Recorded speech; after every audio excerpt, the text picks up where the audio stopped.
And seated looks pretty popular. Let's start seated. So finding a place where you can feel supported, right? The primary responsibility of finding a seat is letting the hips settle. So if, like me, you have a little bit of hip shortness, you can put something underneath the seat. That could be the blanket or towel that we have handy, or if you have a block handy, you're welcome to use that too. Either one kind of works equally well. Yeah. And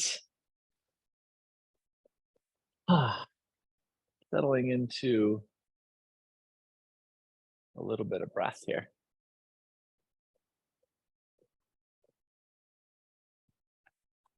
Just enough physical awareness that you can shift and adjust towards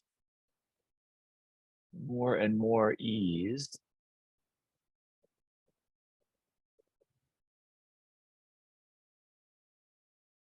And just enough attention to the breath that you can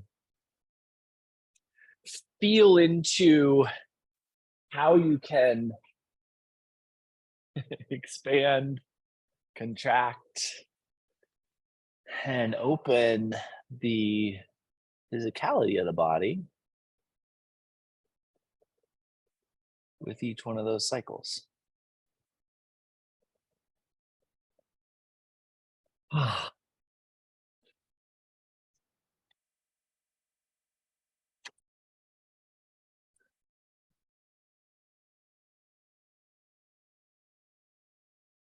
Let's give ourselves about 20 more seconds just feeling into this seated space.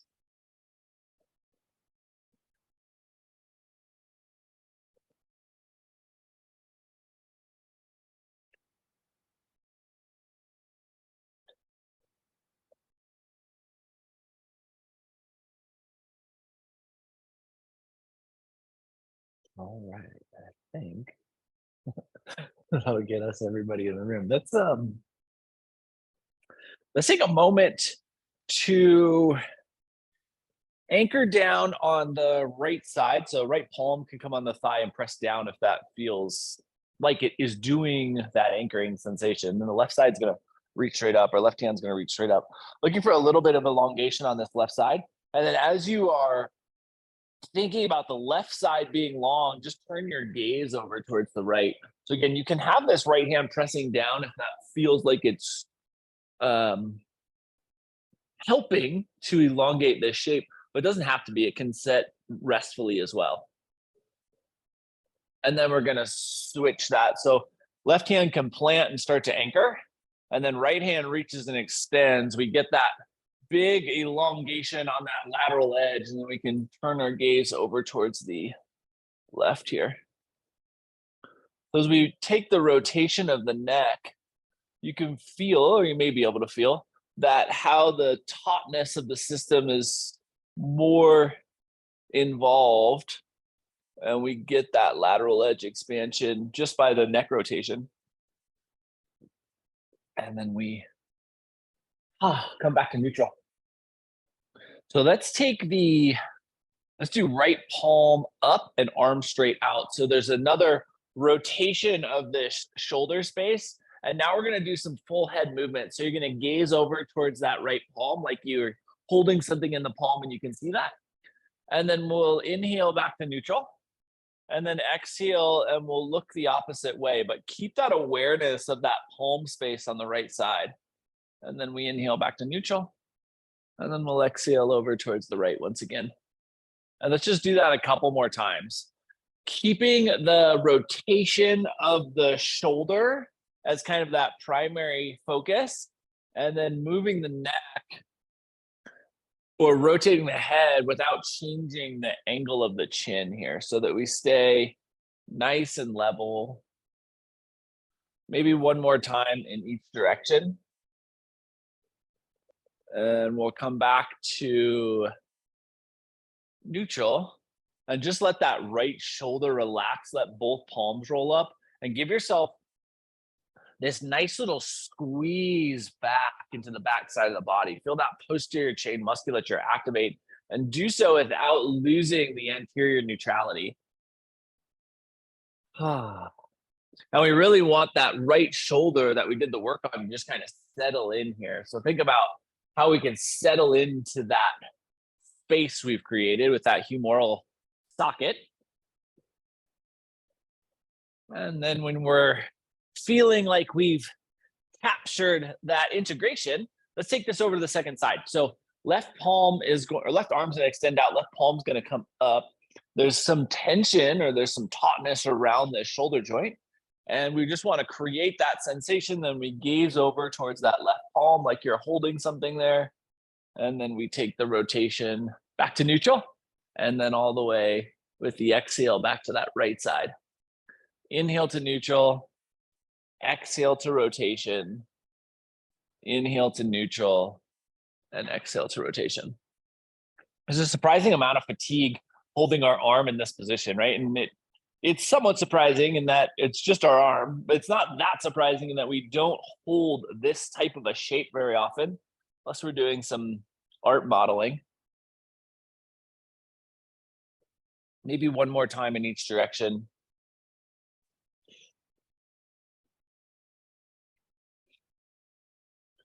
And when we come back to neutral, we'll once again relax into that palms up space and just squeeze the scapula back without losing the anterior neutrality. So you can feel the shoulders work into that space we have created, integrate into that space we have created. This time, as you settle down into the hips, think about elongating the top of the head up and towards the ceiling so that shoulders are back and head is long, neck is long. And then we're gonna keep that as we transition to hands and knees, tabletop. So thinking about the elongation of the neck as we come horizontal with the torso. Splay the fingers out nice and wide, and then shift the tailbone back like 5%. And as the tailbone shifts back, try to soften into the torso so that we come down to a more neutral space. And just feel, so we take that arch out of the back, we just soften so that the humeral head's plugged deeper into the shoulder socket, and just feel that neutrality lengthening the low back. So that little push back while we keep the spine neutral. And there's generally a little bit of a requirement of a tailbone shift. So natural back is kind of belly bowed. Try to bring belly back to that neutral alignment and keep the head nice and long. And then let's take this low back sensation and just transition it right into down dog. So toes curl and we just roll back into down dog, where we're thinking about lumbar expansion, kind of as the primary, almost isolatory response of this shape here. Really think about that lower portion of the back, getting the length of the shape. And then come down to hands and knees, flip the tops of the feet, and just squeeze into the core as you drop back into child's pose and really land in child's pose with that full awareness, that full attention on the lumbar spine, and see if we can get the low back to really receive into this child's pose. Goal here is to kind of get to the point where we feel the full potential of child's pose and how much change it can offer the low back. We're just gonna give ourselves about 20 more seconds here. Lower half of the torso expansion.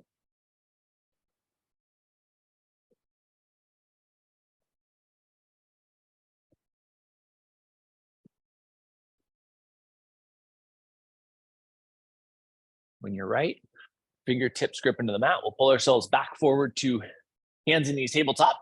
And from hands and knees tabletop, fingers splay out nice and wide. Give yourself that little shift back once again. So tailbone comes back maybe like 5 to 10%. Then we soften into the torso, tilt the pelvic bowl till we get that neutral spine. And we're just gonna sway the hips left and right. There's gonna be a desire for your belly to drop once again. Really keep that core engaged as you move. And there's likely going to be a restriction from the abdominals because of the way we're tilting the pelvic bowl. The abdominals are activated and they won't have the normal lateral sway capacity that you're expecting. So you're going to start to feel, we're looking to feel some of this anterior belly work. So this abdominal musculature getting pulled and pushed into its lateral capacity. That's really what we're seeking here. And then eventually we're going to come back to neutral and we're going to take this lower half of the torso and we're going to transition it back into down dog once again. So now we have front and post, anterior and posterior, front and back length in that low torso. And I really want you to drive back into the shape. If the hamstrings are preventing the full extension, remember to bend the knees so we can get that tailbone lift, like you're pushing it towards the back upper corner of your room. And then we're just going to walk forward and find our way to fold. So we get into our fold space. We let the head go. We let the belly relax. We let the low back relax. The knees can still bend here. We're trying to take the full depth of the shape and allow now the upper half of the torso to be kind of teamed up with gravity so that our head is just melting down, but the low back and the belly space are getting the elongation. And then drift your awareness to your sacrum and let's roll ourselves up vertebrae by vertebrae all the way into this top space. Take the palms, roll them forward, squeeze the scapula back like we did in our first seat, and try to get those shoulders to plug all the way in here. Anterior, posterior neutrality, shoulders plugged in, and then heel toe your feet together so that we're pretty close. You don't have to be fully pressed, but pretty close. And then really squeeze into this midsection, this trunk space.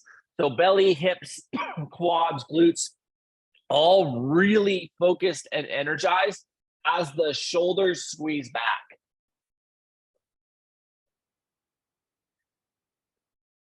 And then once the shoulders feel like they can no longer go back, squeeze the scapula up like you're trying to lift your shoulder blades up to your ears.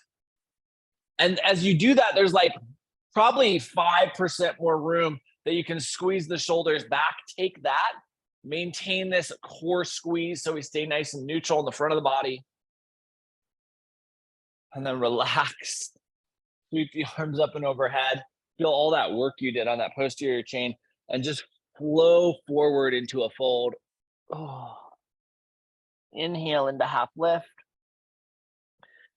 Exhale back into fold. Plant your hands. Walk yourself back into down dog. Get all the way back into that down dog space.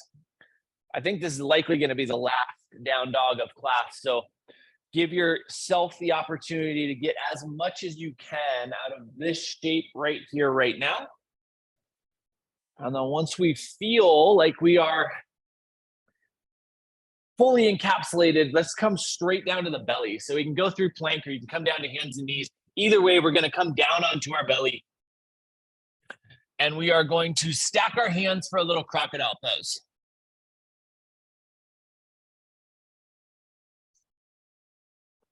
I know we've actually been pretty active with our musculature for a recharge class, right? So we did that huge mountain expansion of the posterior shoulder structure. And we're coming out of that and now we're relaxing here. Make sure that you're not fully collapsing into that anterior shoulder capsule so that we stay relatively neutral across the shoulder girdle and think about just being integrated as you relax into crocodile pose. So integrated across the shoulder as the rest of the body relaxes into crocodile pose.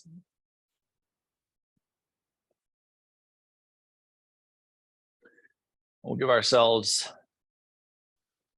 about 45 more seconds here.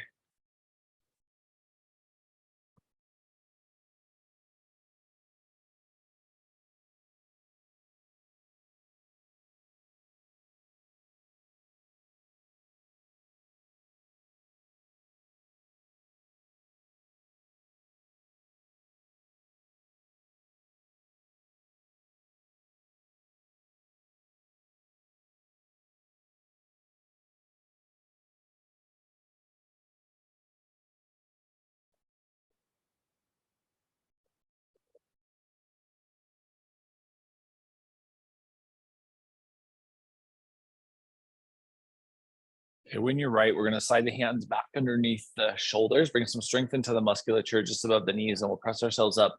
2 hands and knees tabletop, and then reset that torso drop, right? So torso drop is release into the shoulder function and then balance the neutral spine and then sink back into child's pose.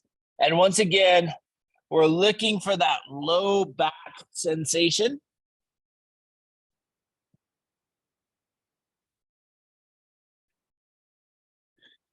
Hoping to find a little bit more room than the first time we set that up.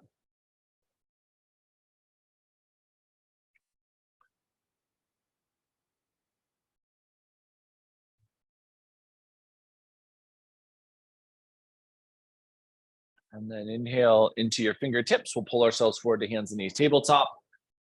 Sweep the legs through and end up in a seat towards gentle seat. So knees are going to be somewhat bent here for most of us. We're headed to a assisted forward fold. So arms are going to come underneath the hamstrings here. You can grab the opposite fingers, the opposite wrists, or the opposite elbows if it's accessible to you. We want the torso and the thighs to be connected. And then once you have that, we can start to extend the legs. This is a continuation of the low back expansion. So if we're feeling this anywhere other than the low back, so that would mean even if we are feeling this in the upper back, right, which would generally be okay, we've transitioned past the low back expansion. If that's happening, think about neutralizing while you take the fold. So if you're feeling the sensation in the upper back, neutralize the spine and take the fold. If you are feeling this in the low back, you can go into that flexion, but really try to concentrate the energy on the low back here. And then obviously, if you're feeling this in the hamstrings, that is the signal that your body can just use a little more knee bend.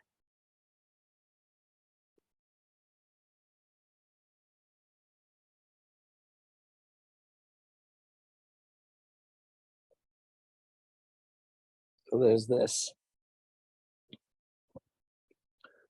little girl standing in the dead center in the middle of this dirt road.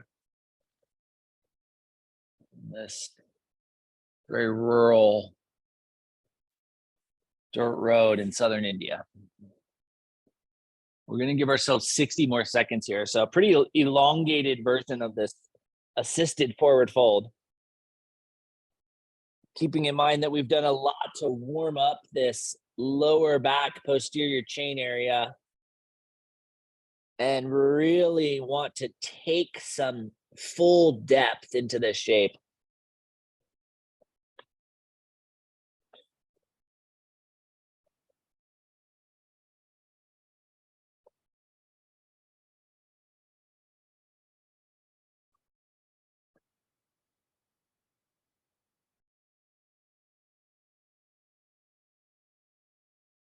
Last 20 seconds here.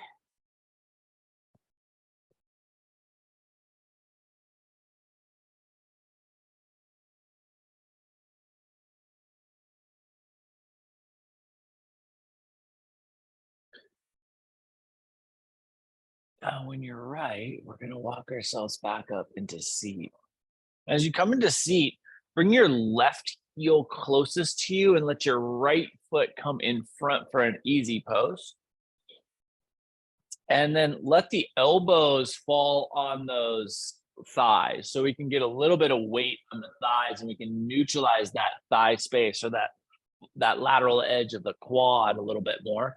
And just let your weight fall forward here onto those forearms. So instead of taking this into an extended forward fold, we're just going to use the hip expansion of the forearms, taking more and more of our torso weight. And remember, we can get more torso weight onto these forearms because we've done such a good job opening up this low back. So we have this range here where we can offer a little bit more expansion, external rotation of the hips. And then we will bring ourselves back to vertical and switch placement. So right heel comes closest to the glutes, left heel in front for easy pose. And forearms come back on those thighs, and we just start to lean into that forearm weight so that we can feel the torso combining with gravity to help us externally rotate the hips here.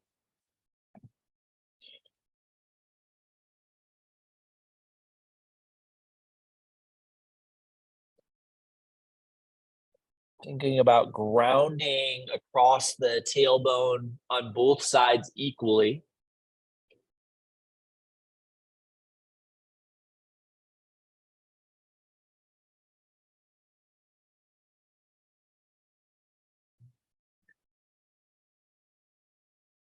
And as you're right, we'll walk ourselves back up to vertical. So let's just make sure we have our blanket or towel handy. That's going to be near us. And we're going to bring the knees to a neutral position, pointing towards the ceiling. Take the hands and grip somewhere on the shins. This can be just below the knees. It can be mid shin. It can be low shin. But we want somewhere where we feel really comfortable with the grip. We're going to use the grip here to accentuate some cat-cow movements. And we're going to take into account we've done a lot of this opening already, so we can get some really big movements. So fingers pull from the shins, inhale, push your sternum forward, lift your chin, and squeeze the shoulders back like we did in that mountain pose. So you get that full activation of this posterior chain musculature. And then exhale and let the middle of the back round, tuck the chin, and go all the way back so that you can hang your weight on the grip of these hands here. And then inhale, we use that bicep strength to help pull us forward. The shoulders open, and there's like a real broadening as the sternum lifts. We want to feel the middle of the back being pulled forward into this new space.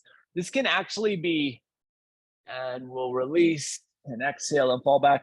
This can actually be pretty sensitive in the spinal column itself because it is moving beyond what we are normally capable of. Just move with your breath now. Inhales that pull you forward into this modified cow shape. And exhales that release you back into this modified cat shape. All right, so just a different way to articulate the spinal column, but we're doing this kind of middle of class here where we've spent a lot of time opening up the musculature around the spine so that any traditionally stuck points within the spinal column itself are going to have a little bit more mobility. And that's what we're trying to do. We're trying to give those vertebrae just a little bit more mobility. So if there's anything that's been out of alignment, we can use that mobility to get our spinal column stack back into an integrated column. Let's go one more time in each direction.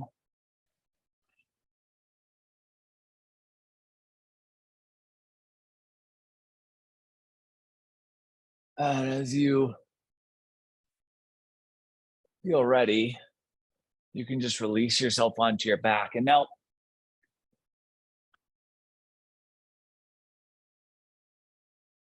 this is a this is a pretty big transition. If everything went right, we've likely mobilized the spine more than it's been mobilized in quite some time. So as you come back into this neutrality, really think about how the spinal column is working to get back into full integration, and how each exhale breath is this opportunity to relax the musculature more so that that spinal column integration can be more and more aligned. And we'll give ourselves about 60 full seconds here to just breathe in and let the spine receive the work we've done.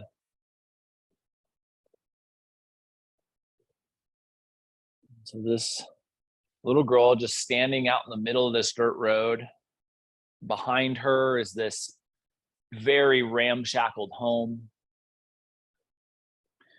And there's this kind of singular tree that provides the slightest bit of shade. And more or less everything else around here is just barren. Think of it as like American prairie, but center of southern India. The weather patterns have been more dry than they normally have, so everything's just a little bit brown.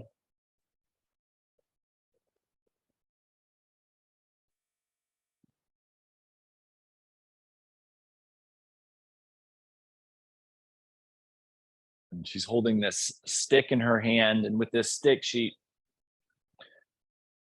pushes into the dirt of the road and just draws this perfect circle. You are right. When you are ready, let's inhale and bend the knees if they're not already, right? If you landed with your knees bent, we're perfect. And feel that relaxation of our posterior chain here as the knees bend and we get some more slack. And then let's start to add a little lateral sway. Going into this full rotation.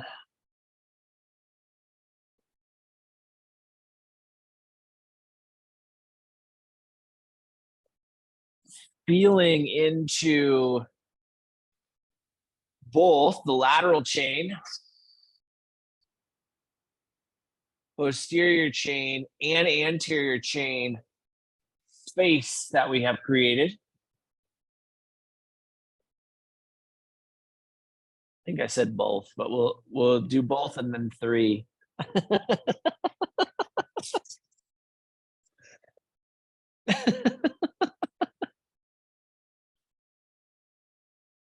And let's go one more time to each side. We'll come back to these, but I just want to get a little bit of range of motion here.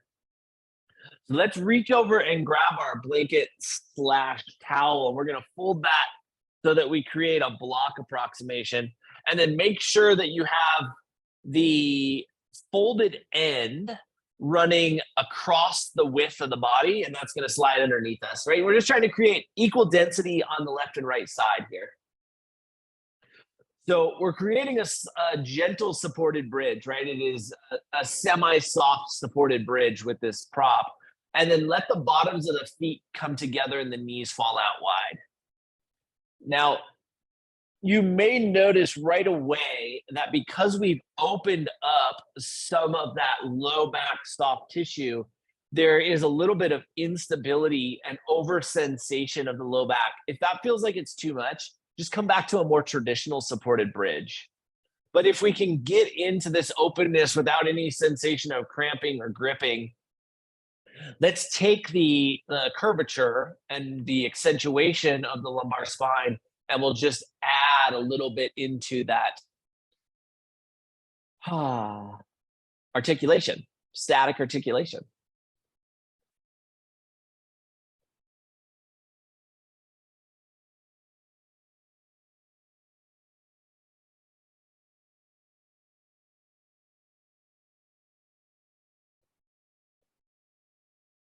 For most of us, it's likely that we are going to feel the back more than the medial line, where we normally get into some abductor musculature here. Kind of a two-part trick, right? We have the hips elevated, so that just takes off a little bit of the necessity of this medial line expansion. But then we've also done so much work on the back that there's just a lot of room for us to get into places that our spine is not fully accustomed to being capable of getting into.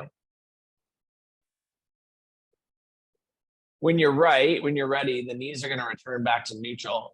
And we are going to lift the tailbone high enough to slide that prop out from underneath us and come back into a neutral torso alignment. Okay. So this next shape is something that I've really struggled to translate for people. So I'm gonna try to get this to where we can all find the benefit, no matter the geometry. Part of my reason that I struggle to translate is I have really lucky geometry for this particular shape. But what I want you to do is I want you to take the heels and kind of get them closer to you so that the thighs are a little bit closer to you. And then lift your heels off of the mat so that the thighs come even closer to you. Then take your hands and press them into your thighs. And as you do that, there should be a delicate elbow bend. Should be is the wrong word. Depending on your physical geometry, there's likely an elbow bend, right? There is no should here. This is just all determined by how the geometry of our body actually works. But we're going to place the hands here with a likely elbow bend. And then I want you to push the arms like you're trying to straighten them so that there is significant musculature engagement in the arms pressing into the thighs. Now, if you're lucky enough that you don't need the heel lift, you can just drop the heels and still get that pressure. If the heel lift is required to create this capacity to create tension, an isometric sensation as the musculature pushes against each other right at that hand point, then keep the heels lifted. Either way, we can get the sensation. And what we're looking for is to create traction and expansion in the lumbar spine structure itself. So we're not looking for soft tissue manipulation here. We are looking for structural length, actually creating separation in between the vertebrae. And the sensation here, I mean, one of the sensations is, man, even talking a long time, my arms are really tired. The other sensation is we want to feel like some ability to breathe in between the vertebrae. Like there's a little bit of space and awareness there. And then relax the arms out to cactus, relax the legs to what feels natural.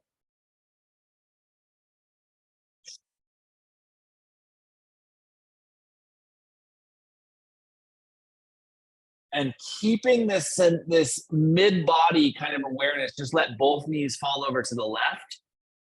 And then turn your gaze over to the right if that's accessible to you. So if that puts too much strain on the neck or that puts too much strain on the rotation of the lumbar, my guess is the lumbar has a pretty good amount of rotational capacity for you right now. But depending on where we started the day, if that feels like it's too much, keep the head at neutral. Or you can even turn the head over to the left if that feels more appropriate.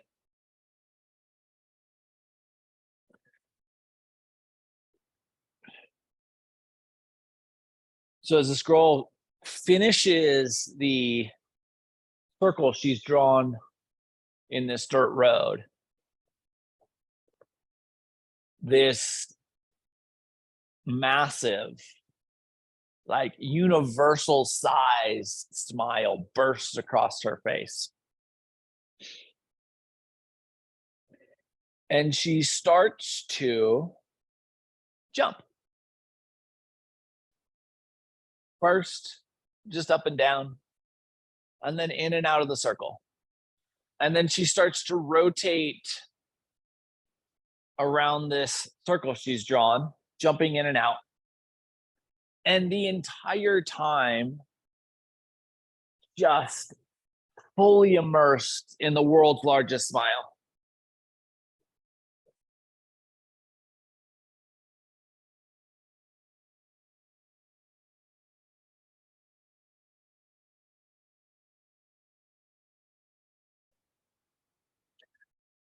And she's been at this practice for 25, 30 minutes, nonstop, just smiling, blissfully jumping in this circle when this figure appears on the road in front of her. It's this man wearing this brown kind of tilted hat, this full suit, and he just looks as out of place as you can possibly be in this rural dirt road. And he's kind of slowly making his way towards her. Last 50 seconds here on this first side. And it doesn't even seem possible, but somehow, some way, as this man gets closer, her smile gets bigger. And it feels like, it seemed like her smile is just going to burst forth from her face when she just bolts from the circle and runs straight at this man. Runs up to him, gives him a huge hug, says, "Welcome home, Dad." And the two of them walk together hand in hand back to this ramshackled house, open the door, and disappear inside.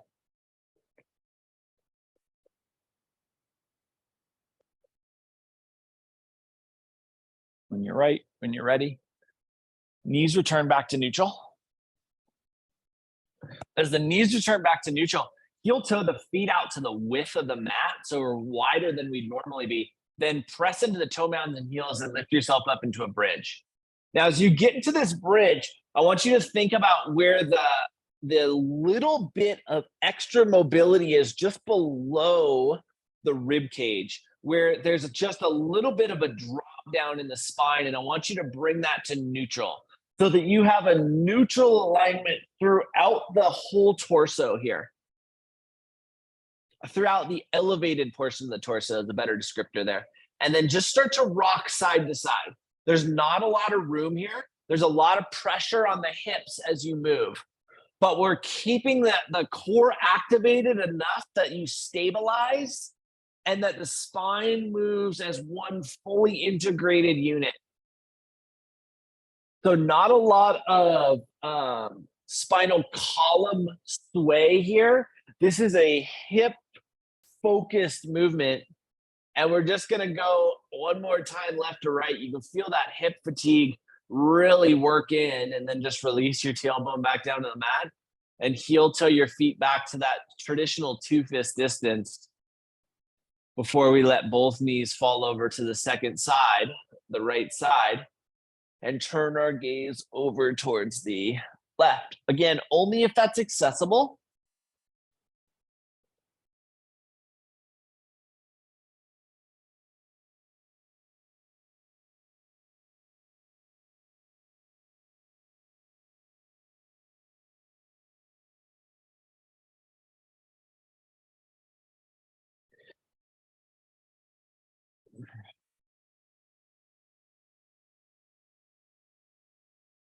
So a couple years later,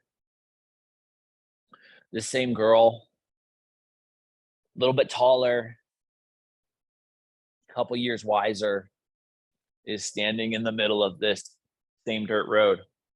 The ramshackled house behind her has a couple more years of wear on it.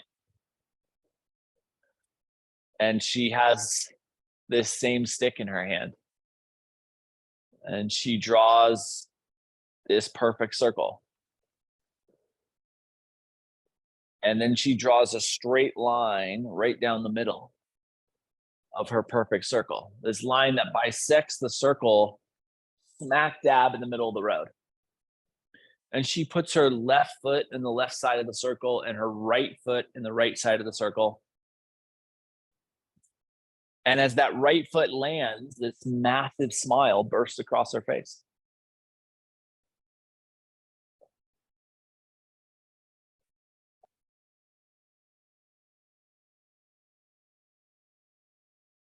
And she starts to jump.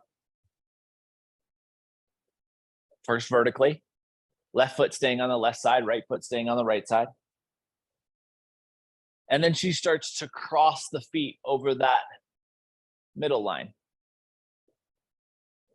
And then she starts to work in a step outside the circle and a step inside and a step outside. And she starts to cross and adds this rhythmic pattern of crossing her jumps and extending in and outside the circle. And her feet are moving with this like perfect fluidity.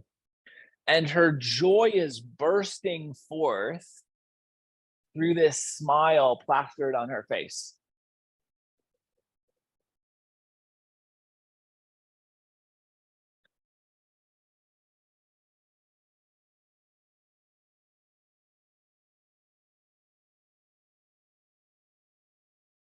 about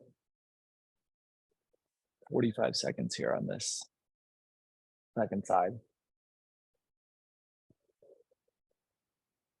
And after about 25, 30 minutes, this brown hat appears over the hill.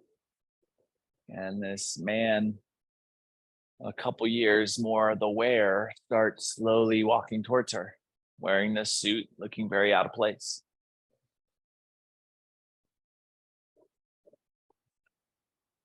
And as soon as she sees the hat, she bursts from the circle, runs straight up to this man, gives him a big hug, says, "Welcome home, Dad." And the two grab hands and walk back into this ramshackled house. When you're right, when you're ready, knees return back to neutral. Then we heel toe the feet back out to the width of the mat, lift the belt line back into that neutral alignment bridge, squeeze into the core so that we take any extra mobility out of the spine, and we start to sway the hips once again. Core is active here. The hips are really the piece that is forced to do the work of this, both mobilization and stability of the shape. Especially that stability at end range, right? In the middle of the shape, the core is doing a lot of the stabilizing, but at this end range, that lateral edge of the sway, you can really feel those hips, hip flexors working to keep us neutral and stable. And when you feel like the hips have had enough, come back down, tailbone to the mat, heel toe the feet back into the width of the hips, 2 fist distance. And pause before allowing the bottoms of the feet to come together and the knees to fall out wide. So now we're back into a place where we can feel a little more of this medial line. The hips themselves already have a pretty good amount of fatigue. So if this becomes too much, slide the hands under the lateral edge. Give yourself a little help here so that we don't overtax the subductor musculature.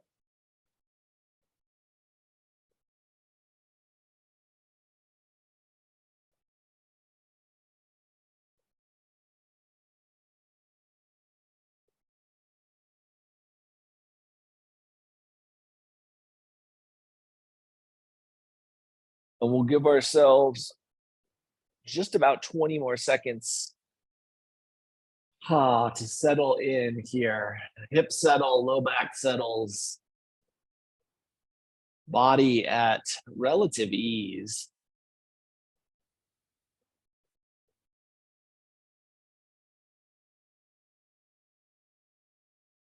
When you're right, when you're ready, knees return back to neutral. Keep the right knee bent and pull the left thigh in towards the rib cage here. Hands can interlace either on the hamstring or the shin, whatever feels most appropriate. But really keep that right knee in the bent space. And then heel toe the right foot just a little bit closer to you. And then as you pull, as you squeeze and compress with that scapular retraction, the thigh closer to you, lift into the glutes a little bit by pushing down into that right foot and try to create that sensation of neutral on the spine once again.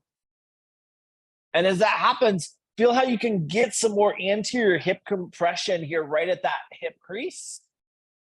And then relax. And let's switch sides. So right thigh comes in, left heel works closer to the glutes. And then we push into that left foot, lifting the glutes off the mat as we compress here. And we can just get a little more of that anterior compression. And we relax. Let the knees sway a little laterally side to side here. This is a dynamic movement just to bring some ease back across the shape. Or back into the shapes. And we're just going to give ourselves 60 seconds of movement here, focusing on letting the body just relax. So the movement here is more or less a pattern of fluidity so that we can soften. So that movement can get smaller and smaller and smaller, or it can stay wide, or it can get wider and wider and wider, right? It just depends on what feels most relaxing to you here. Relaxing to the physicality of the hips is really the focus, the intention.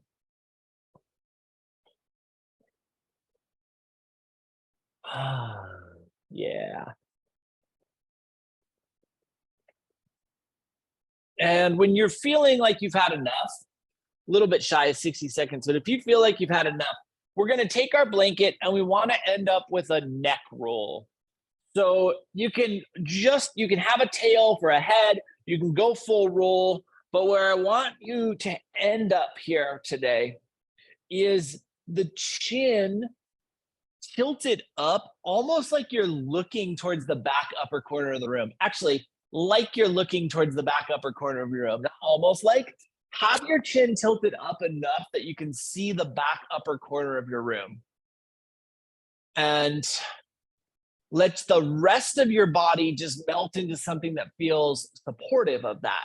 So legs can be extended, knees can be bent, bottoms of the feet can be together, but the chin is lifted, the neck is elevated, and our field of vision is directed towards the upper back corner of our room.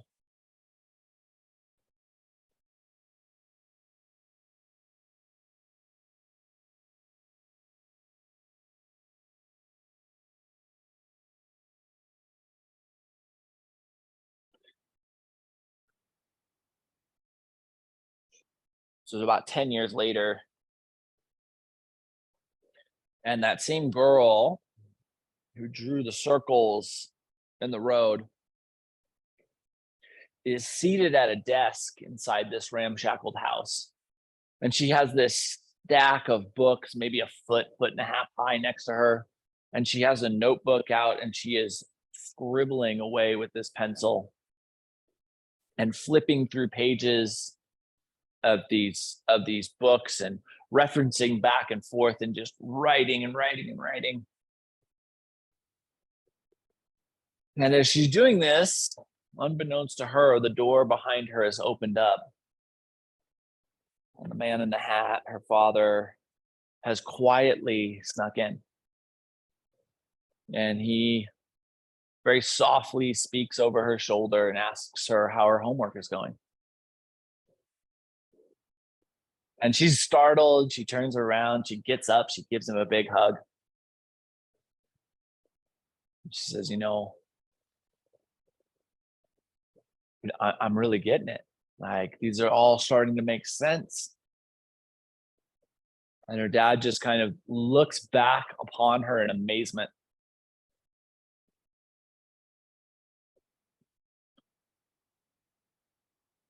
We're going to give ourselves about 60 more seconds here. Just this neck awareness, opportunity, cervical spine accentuation to end our practice here today.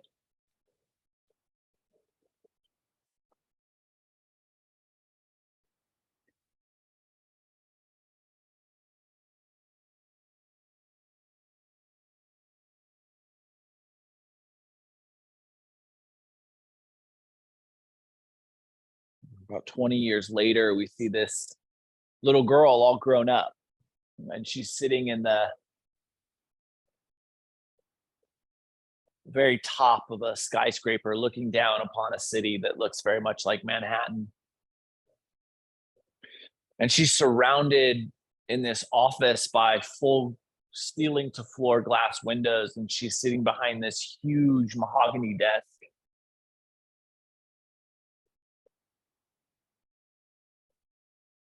And in the corner of the room, there's this stick. Looks like it's worn and weathered. And she sits behind this desk, and that huge smile is completely gone. When you're ready, if you choose, you can pull that blanket out from underneath your neck. We are prepping the body for Shavasana here. So if there is something that you feel like you want or need, you can offer it. If you'd rather spend the Shavasana with the cervical spine articulation, feel free to stay there. But we are just offering our body now whatever will be most beneficial for some stillness.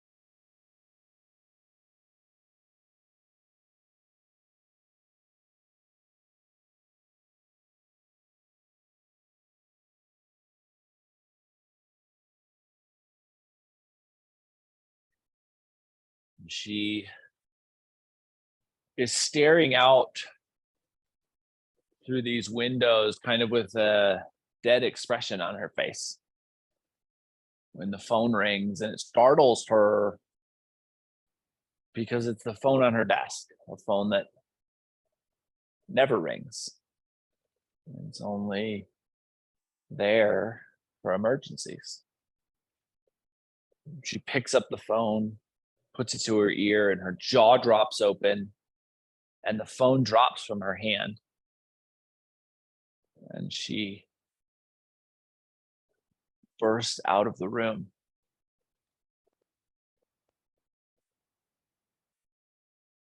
Just completely easing into this spot where you can fully relax here.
So 18 hours later, this woman is barreling down this familiar dirt road in this big giant SUV traveling well above the speed limit. She crests over this hill and she sees this old dilapidated house that she used to call home. She comes screeching in, jumps out of the car, rips open the door, and her father is laying in a bed that will certainly be his deathbed.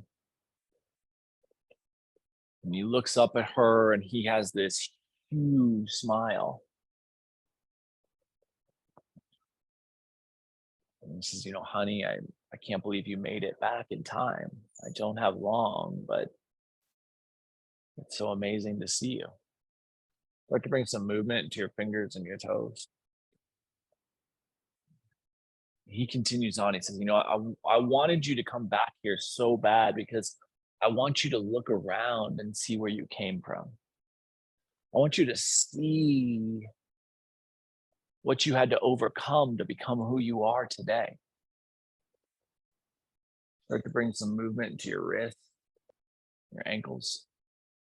And she bursts into tears and she hugs him. Start to bring some movement into your elbows and your knees, into your shoulders and your hips, to your neck and your head. Eventually, we'll bring enough movement into our body that we can transition from the shape we are in back into a seat. And from the seated space, reset the spine. Find that stability you started class with and see if we can connect to even more. Let the eyes close. Let the breath get nice and fluid. Let the palms roll up. And with her arms wrapped around her dying father, she says, the thing that I want every single day in my life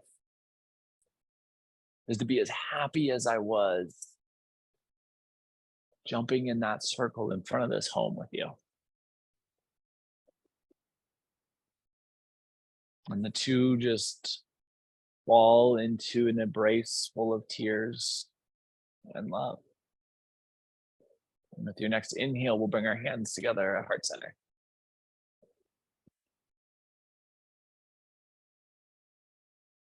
So over the course of the next 7 days, can you remind yourself that same joy you had as a little kid, from a circle drawn on the road, from a ball of tape, from a silly little toy, exists within you? And see if finding access to that changes your experience. Thank you so much for being a part of this morning's practice and for being you. Namaste.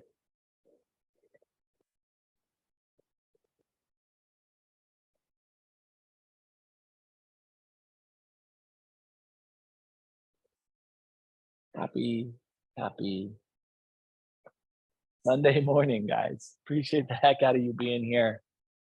Thanks for letting me share that story. That is one of my very favorites. I will be back tomorrow night. Things are back to normal, so we'll do some moving if you want to move. If not, we'll do this again next Sunday. Love the heck out of you. Have a beautiful week. See you soon. Mwah. Thank you, Patrick. Thank you.